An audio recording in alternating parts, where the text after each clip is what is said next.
ನಾನು ನಾಗರಾಜ್ ಶೆಟ್ ಅಂತ ಕುಮಟಾದಿಂದ ಈಗಾಗಲೇ ನಾನು ಮಾತಾಡ್ತಿದ್ದೀನಿ. ಸಾಮಾಜಿಕ ಹೋರಾಟಗಾರನಾಗಿದ್ದೀನಿ, ಸಾಮಾಜಿಕ ಚಿಂತಕನಾಗಿದ್ದೀನಿ, ಸಾಮಾಜಿಕ ಕಳಕಳಿ ಉಳ್ಳವನು ಆಗಿದ್ದೀನಿ. ವಿಷಯ ಏನಂದರೆ, ಈಗಾಗಲೇ ನಮ್ಮದು ಬಂಗಾರದ ದರ ಏರ್ತಾ ಇದೆ. ಯಾಕೆ ಏರ್ತಾ ಇದೆ ಅಂದರೆ, ನಮ್ಮದು ಡಾಲರ್ ರೇಟು, ಪೌಂಡ್ ರೇಟು ಗಗನಕ್ಕೆ ಏರ್ತಾ ಇದೆ. ಅವ್ರದ್ದು ಗಗನಕ್ಕೆ ಏರ್ತಾ ಇದೆ. ಯಾಕಂದರೆ ನಮಗಿಂತ 87% ಅವ್ರು ಮುಂದಿದ್ದಾರೆ. ಅವ್ರ ಎಕಾನಮಿ ಸ್ಟ್ರಾಂಗ್ ಇದೆ. ಇಲ್ಲಿ ನಮ್ಮದು ದೇಶದ ಎಕಾನಮಿ ಏನು ಸ್ಟ್ರಾಂಗ್ ಇಲ್ಲ ಅಷ್ಟೊಂದು. ಯಾಕೆ ಅಂದರೆ, ಈಗ ನಮ್ಮದು ಕೇಳಿದ್ರೆ ಕಾಂಗ್ರೆಸ್ನವ್ರ ಮೇಲೆ ಆರೋಪ ಮಾಡ್ತಾರೆ, ಬಿ ಜೆ ಪಿಯವ್ರು ಕೇಳಿದ್ರೆ ಅವ್ರು ಆರೋಪ ಪ್ರತ್ಯಾರೋಪಗಳು ಮಾಡ್ತಾ ಇರೋಕ್ಕೆ ಈಗ ಸಮಯ ಇಲ್ಲ. ಯಾಕಂದರೆ ಅದು ಕಳೆದ ಮಿಂಚಿ ಹೋದ ಕಾಲ. ಈಗ ನಾವೇನು ಎಲ್ಲ ಪಕ್ಷದವರು, ನಾವೆಲ್ಲ ಸಾರ್ವಜನಿಕರು, ಎಲ್ಲ ಸಿಟಿಸನನ್ನು ಜನ ಇದ್ರ ಬಗ್ಗೆ ಚಿಂತನೆ ಮಾಡಬೇಕು. ಪ್ರತಿಯೊಂದು ಪ್ರಜೆಯ ಹಕ್ಕದು. ಯಾಕಂದರೆ ನಾವು ತುಂಬುವಂಥ ಟ್ಯಾಕ್ಸ್ ಏನಾಗ್ತದೆ ಅಂದರೆ ನಮ್ಮ ದೇಶದ ಭದ್ರತೆಗೆ ಬಳಕೆ ಆಗಬೇಕು, ಮತ್ತು ಈಗ ಫ್ರೀ ಕೊಡೋದ್ರಿಂದ ಮಾಡಿದ್ರೆ ಭದ್ರತೆಗೆ ಆಗೋದಿಲ್ಲ. ಅವರು ಟ್ಯಾಕ್ಸ್ ತೊಗೊಂಡು ಅವರಿಗೆ ಕೊಟ್ಟಂಗೆ ಆಗ್ತದೆ ಅದು. ಯಾಕಂದ್ರೆ ನಮ್ಮ ದೇಶಕ್ಕೆ ಏನೂ ಉಳಿಯೋದಿಲ್ಲ. ಅದಕ್ಕಾಗಿ ನಾವು 4% ಇದ್ದೀವಿ, 5% ಇದ್ದೀವಿ. ಯಾವುದ್ರಲ್ಲಿ ನಾವು ತಿಂದು ಉಣೋದ್ರಲ್ಲಷ್ಟೇ ಅದು. ಯಾಕಂದ್ರೆ ನಾವು 87% ಹಿಂದಿದ್ದೀವಿ. ಅದು ನಮ್ಮ ವಿಶ್ವಕ್ಕೆ ಟ್ಯಾಲಿ ಮಾಡಿದ್ದಾರೆ. ಅದಕ್ಕಾಗಿ ನಮ್ಮ ಜನ ಅಲ್ಲಿ ಯಾಕೆ ವಲಸೆ ಹೋಗ್ತಾರೆ ಅಂದರೆ, ಅಲ್ಲಿನ ₹1 ತಂದ್ರೆ ನಮ್ಗೆ 87 ಸಿಗ್ತದಲ್ವಾ. ಅದು ಒಂದು ನಿಟ್ಟಿನಲ್ಲಿ ನಮ್ಮದು 87 ರೂಪೀಸಿಗೆ ಪೌಂಡಿಗೆ ಟ್ಯಾಲಿ ಆದರೆ ನಾವು ಇಲ್ಲಿಯ ಒಂದು ಕೆಲಸಗಾರರು ಇಲ್ಲೇ ಇರ್ತಾರೆ. ನಮಗೆ ಆ ದೇಶಕ್ಕೆ ಬೆನಿಫಿಟ್ ಆಗ್ತದೆ. ಇಲ್ಲಿ ಕಲ್ತ್ಕೊಂಡು ಅಲ್ಲೋಗಿ ಕೆಲಸ ಮಾಡಿಕೊಡ್ತಾರೆ ಅವರು. ಯಾರಿಗೆ ಲಾಸು? ನಮ್ಮ ದೇಶದ ಒಂದು ಇದು ತಿನ್ಕೊಂಡು ಆ ಬೇರೆ ದೇಶಕ್ಕೆ ಹೋಗಿ ಕೆಲಸ ಮಾಡಿಕೊಟ್ರೆ ನಮ್ಮ ದೇಶಕ್ಕೆ ನಷ್ಟ ಅದು. ಆ ಒಂದು ನಿಟ್ಟಿನಲ್ಲಿ ನಾನು ಹೇಳ್ತಾ ಇದ್ದೀನಿ, ನಾನು ಕೇಂದ್ರ ಸರ್ಕಾರಕ್ಕಾಗಿರ್ಬೋದು, ರಾಜ್ಯ ಸರ್ಕಾರಕ್ಕಾಗಿರ್ಬೋದು, ಇದರ ಬಗ್ಗೆ ಒಂದು ಉಚಿತ ಕೊಡುವಂಥದ್ದು ಸ್ವಲ್ಪ ನಿಲ್ಲಿಸಿ ನೀವು. ಯಾಕೆ ಅಂದರೆ ನಮ್ಮ ದೇಶದ ಆರ್ಥಿಕತೆಗೆ ಹೊಡೆತ ಬೀಳ್ತಾ ಇದೆ. ಮತ್ತು ಏನು ಅಂದರೆ, ಆರ್ಥಿಕತೆಗೂ ಹೊಡೆತ ಬೀಳ್ತಾ ಇದೆ. ಮತ್ತು ನಾನು ವಿಶೇಷವಾಗಿ ರಿಕ್ವೆಸ್ಟ್ ಯಾರಿಗೆ ಮಾಡ್ಕೊಳ್ತಾ ಇದ್ದೇನೆ ಅಂದರೆ, ಸರ್ಕಾರದ 4ನೇ ಭಾಗ ಆಗಿರುವಂಥ ಮೀಡಿಯಾದವರಿಗೆ, ಯಾಕಂದರೆ ಮಿಸ್ಗೈಡ್ ಮಾಡಬೇಡಿ. ಯಾಕೆಂದರೆ ನೀವು ಏನಂದರೆ ಎಕನಾಮಿಕಲ್ ಬಗ್ಗೆ ನೀವು ಹೇಳಿ. ಯಾಕೆಂದರೆ ಅಲ್ಲಿ ಏನಾಗ್ತಾ ಇದೆ, ಬಂಗಾರ ರೇಟು ಅರ್ಧಕ್ಕೆ ಬರ್ತದೆ ಅಂತ ಹೇಳ್ತೀರಿ. ಯಾಕಂದರೆ ಅರ್ಧಕ್ಕೆ ಬರೋಕ್ಕೆ ಸಾಧ್ಯತೆಯೇ ಇರುವುದಿಲ್ಲ. ಯಾಕಂದರೆ ಅದ್ರ ಹಿಂದೆ ಬ್ಯಾಂಕಿಂಗ್ಗಳು ಇರ್ತವೆ.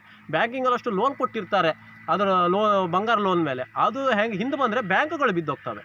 ಅದಕ್ಕಾಗಿ ನಮ್ಮ ಆರ್ಥಿಕತೆ ಬಲಪಡಿಸಿದರೆ ನಮ್ಮ ಬಂಗಾರ ಏನು ಕೇಳ್ತದೆ, ವಿಶ್ವಸಂಸ್ಥೆ ನಮ್ಮ ಹತ್ರ ಎಷ್ಟು ಬಂಗಾರ ಇದೆ ಅಂತ ಅದನ್ನು ಕೇಳ್ತಾ ಅದು ಕೇಳಿದವಾಗ ವಿಶ್ವಸಂಸ್ಥೆ ಬಂಗಾರ ಎಷ್ಟಿದೆ ಅದ್ರ ಮೇಲೆ ನಮಗೆ ನೋಟನ್ನು ಪ್ರಿಂಟ್ ಹಾಕೋದಕ್ಕೆ ಪರ್ಮಿಷನ್ ಕೊಡ್ತದೆ. ಯಾಕಂದ್ರೆ ನೋಟನ್ನು ಬೇಕಾಬಿಟ್ಟು ಪ್ರಿಂಟ್ ಹಾಕೋಕೆ ಆಗೋದಿಲ್ಲ. ಯಾರ್ಯಾರೋ ಮಾಡ್ರಿ ಹೇಳ್ತಾರೆ ಎಲ್ಲೆಲ್ಲ ಪ್ರಿಂಟ್ ಹಾಕ್ಬೋದು. ಅದು ಕೆಳಗೆ ಸೀರಿಯಲ್ ನಂಬರ್ ಕೊಟ್ಟಿರ್ತಾನೆ ಅವನು. ಆ ಲೆಕ್ಕದ ಮೇಲೆ ಪ್ರಿಂಟ್ ಹಾಕಬೇಕು. ಅದು ನಮ್ಮದು ಬಂಗಾರದ ಮೇಲೆ ನೋಡ್ತಾರೆ ಅವರು. ಬಂಗಾರ ಇಲ್ಲ ಅಂದ್ಬಿಟ್ರೆ ಬಂಗಾರ ದರ ನಮ್ಮ ಹತ್ರ ಖರೀದಿ ಮಾಡ್ಬೇಕಂದ್ರೆ ಬಂಗಾರ ದರ ಜಾಸ್ತಿ ಆಗ್ತದೆ. ಅದಕ್ಕಾಗಿ ಈಗ ನೋಡಿ, ಚೈನಾ ವಾರ್ ನಡೀತಿದೆ, ಮತ್ತು ಅಮೇರಿಕಾ ವಾರ್ ನಡೀತಾ ಇದೆ. ಅದೆಲ್ಲ ಸುಳ್ಳು ಸುದ್ದಿ. ಯಾಕಂದರೆ ಚೈನಾ ಮತ್ತು ಅಮೇರಿಕಾ ನಮ್ಮ ಕಡೆ ಬಾಕಿ ದೇಶಗಳಿಲ್ವ, ಅಲ್ಲಿ ಯಾಕೆ ಬಂಗಾರ ರೇಟ್ ಜಾಸ್ತಿ ಆಗಿಲ್ಲ, ಇಲ್ಲಿ ಮಾತ್ರ ಯಾಕೆ ಜಾಸ್ತಿ ಆಗ್ತಾ ಇದೆ ಅಂದರೆ ಇದರ ಬಗ್ಗೆ ಗಂಭೀರವಾದ ಚಿಂತನೆಗಳಾಗಬೇಕು. ಯಾಕೆ ಅಂದರೆ ನಾವು ಮೀಡಿಯಾದವರಿಗೆ ರಾಷ್ಟ್ರೀಯ ಒಂದು ರಾಷ್ಟ್ರ ಪರ್ಮಿಷನ್ ಪಡೆದಂಥ, ಪರವಾನಗಿ ಪಡೆದಂಥ ಮೀಡಿಯಾದವ್ರಿಗೆ ಹೇಳ್ತಾ ಇದ್ದೀನಿ. ಈಗಾಗಲೇ ಸೋಷಿಯಲ್ ಮೀಡಿಯಾನೇ ಮುಂಚೂಣಿಯಲ್ಲಿದೆ. ಇವ್ರು ಏನು ಮಾಡ್ತಾ ಇದ್ದಾರೆ ಅಂದರೆ ಅವರೇ ಹಿಂದೆ ಸುತ್ತಾಡ್ತಾ ಇದ್ದಾರೆ.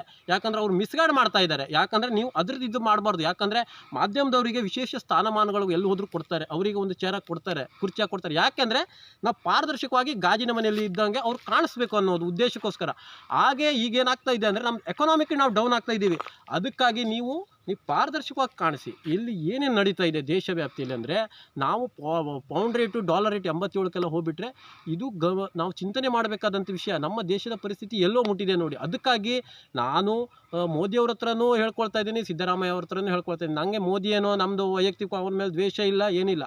ನೀವೇ ಪ್ರಧಾನಿ ಇದ್ದರೂ ಕೂಡ ನಮಗೆ ಬೇಜಾರಿಲ್ಲ. ಆದರೆ ಆರ್ಥಿಕತೆ ಬಲಪಡಿಸಬೇಕು ಅಂದರೆ ನೀವು ಅಧಿಕಾರಿಗಳ ಮನೆಯನ್ನು ರೇಡ್ ಮಾಡಿ, ಅಧಿಕಾರಿಗಳಿಗೆ ಲಂಚ ತಿನ್ನುವಂಥ ಅಧಿಕಾರಿಗಳಿಗೆ ನೀವು ಅದನ್ನು ಬಿಟ್ಕೊಂಡು ಅಧಿಕಾರಿ ರೇಡ್ ಮಾಡಿಸಿ ಅದರಲ್ಲಿ ನಿಮ್ಗೆ 75% ಅವ್ರಿಗೆ ವೈಟ್ ಮನಿ ಈಗ ನಿಮ್ಗೆ ಒಳಗೆ ಬರ್ತದೆ. ಮತ್ತು ರಾಜಕಾರಣಿಗಳಿಗೆ ರೇಡ್ ಮಾಡಿದ್ರೆ 25% ನಿಮಗೆ ಒಳಗೆ ಸಿಗ್ತದೆ. ಯಾಕಂದರೆ ಟ್ಯಾಕ್ಸಿಂದು ಅವರು 75% ವೈಟ್ಗೆ ಮಾಡಿಕೊಟ್ರು ಕೂಡ 25% ನಿಮ್ಗೆ ಗೌರ್ಮೆಂಟಿಗೆ ಸಿಗ್ತದೆ.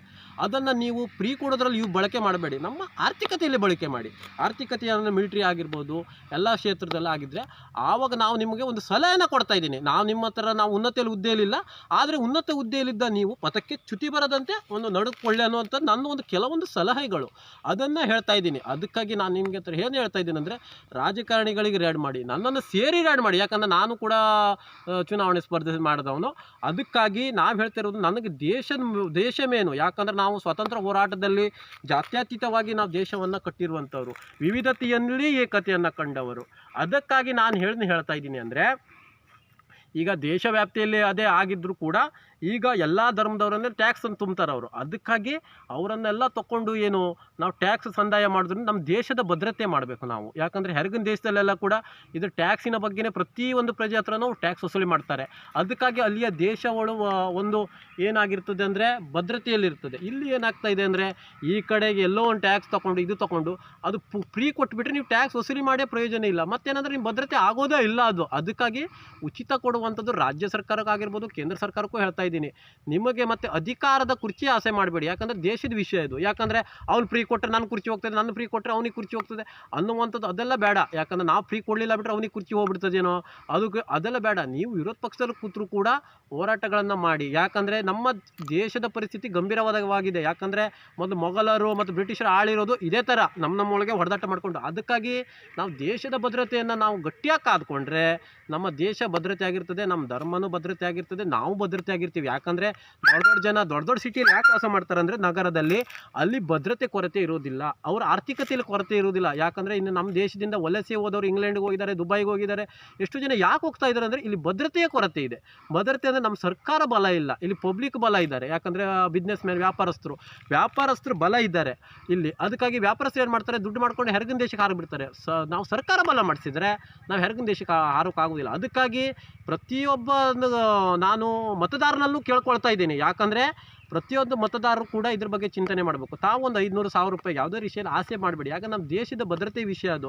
ಅದಕ್ಕಾಗಿ ನಾವು ಟ್ಯಾಕ್ಸನ್ನು ಸರಿಯಾಗಿ ಕಟ್ಟೋಣ.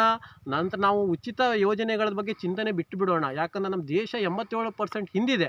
ಅದಕ್ಕಾಗಿ ಆದಷ್ಟು ಮುಂದೆ ತರುವಂಥ ಕೆಲಸ ಮಾಡಿದ್ದಾರೆ, ದೇಶವನ್ನು ಮುಂದೆ ತರುವಂಥ ಕೆಲಸ ಮಾಡಿದ್ದಾರೆ.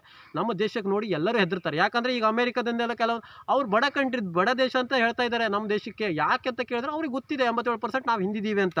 ಇವರು ಮೀಡಿಯಾದವರು ಅದಕ್ಕೆ ಮಿಸ್ಗೈಡ್ ಮಾಡ್ತಾ ಇದ್ದಾರೆ. ಅದು ನೀವು ತಪ್ಪಿದ್ದೀರಿ, ಇವ್ರ ಮೇಲೆ ಕೆಸರಾಟ ಅದೆಲ್ಲ ಮುಗ್ದೋದು ಕತೆ.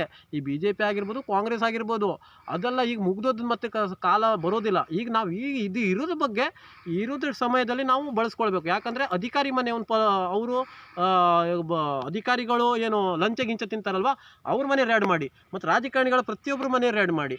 ಅಲ್ಲಿ ಬರುವಂಥ 25% ಎಲ್ಲ ಏನಿರ್ತದೆ ರಾಜಕಾರಣಿ ಮನೆಯಲ್ಲಿ ಮತ್ತು ಅಧಿಕಾರಿಗಳ ಅದೆಲ್ಲ ಆರ್ಥಿಕತೆಯಲ್ಲಿ ನಾವು ಬಲಪಡಿಸೋದ್ರಲ್ಲಿ ಬಳಸಿ. ಯಾಕಂದರೆ ಇದ್ರ ಬಗ್ಗೆ ನಿರ್ದಾಕ್ಷಿಣ್ಯವಾಗಿ ನೀವು ಕ್ರಮವನ್ನು ತಗೊಂಡಿದ್ದಾರೆ, ನಮ್ಮ ದೇಶ ಬಲ ಪಡೋದ್ರಲ್ಲಿ ಯಾವುದೂ ಸಂಶಯನೇ ಇಲ್ಲ. ಅದಕ್ಕಾಗಿ ನಾವು ಹೇಳ್ತಿರುವಂಥ ಮೋದಿಜಿಯವರಿಗೆ ನಮ್ಮದೊಂದು ಸಲಹೆ ಅಂತ ತಿಳ್ಕೊಳ್ಳಿ. ಯಾಕಂದರೆ ನಿಮ್ಮ ಮೇಲೇನೂ ವೈಯಕ್ತಿಕ ದ್ವೇಷ ಇಲ್ಲ, ಆದರೆ ದ್ವಂದ್ವ ನೀತಿನೂ ಇಲ್ಲ. ಯಾಕಂದರೆ ಅದು ಇದ್ರ ಬಗ್ಗೆ ಏನು, ನೀವು ನಮ್ಮ ದೇಶದ ಆರ್ಥಿಕತೆ ಬಲಪಡಿಸಿದ್ರೆ ನೀವೇ ಪ್ರಧಾನಿ ಇದ್ರೂ ಕೂಡ ನಮ್ಮದೇನು ಅಭ್ಯಂತರ ಇಲ್ಲ. ನಮ್ಗೆ ಯಾರು ಪ್ರಧಾನಿ ಆದರೆ ಏನೋ ನಮಗೇನು ಪರಕ್ ಬೀಳ್ದಿಲ್ಲ. ಅವ್ರವ್ರ ಬಟ್ಟೆಗೆ ಅವ್ರದ್ದೇ ಶಾಬು ಅಂತ ಹೇಳ್ತಾರಲ್ವ. ನಮ್ಮ ದುಡಿಮೆ ನಮಗೆ, ಅವ್ರದ್ದು ಗೋಡೆ ಮಣ್ಣು ಗೋಡೆಗಂತೆ. ಅದಕ್ಕಾಗಿ ನಾವು ನಿಮಗೆ ಒಂದು ಸಲಹೆಯನ್ನು ನೀಡ್ತಾ ಇದ್ದೀನಿ, ಇದ್ರ ಬಗ್ಗೆ ಗಂಭೀರವಾದ ಚಿಂತನೆಯನ್ನು ಮಾಡಿ ಅಂತ.